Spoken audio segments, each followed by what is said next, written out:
আল্লাহ যাকে মাফ করতে চাইবেন তাকে একটা পর্দার আড়ালে নিয়ে যাবেন, জিজ্ঞেস করবেন, এই বান্দা এইসব কাজ করছো।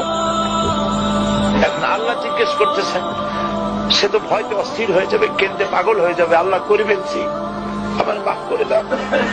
আল্লাহ পাক তার জবানের সমস্ত পাপের কথা শুনে সে যখন অনুতপ্ত হয়ে কাঁদতে থাকবে, আল্লাহ বলবেন, যা মাফ করে দিলাম, জান্নাতে চলে যা। এইটা হচ্ছে হিসাব ইয়াসির।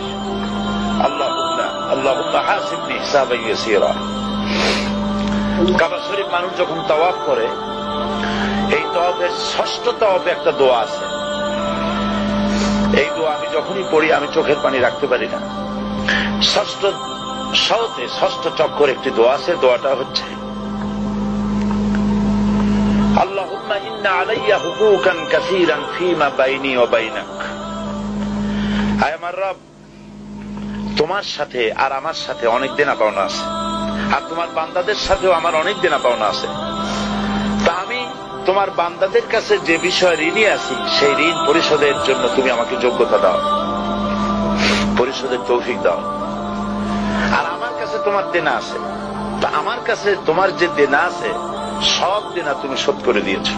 আমার চোখ দিয়েছো, মুখ দিয়েছো, কান দিয়েছো, স্বাস্থ্য দিয়েছো, বউ দিয়েছো, বাচ্চা দিয়েছো, টাকা দিয়েছো।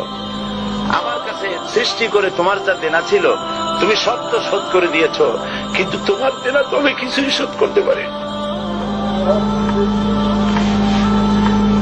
তোমার দেনা আমার শোধ করার একটা পথ আছে মাবুদ, সেই পথটা হলো তুমি আমার মাফ করে দাও।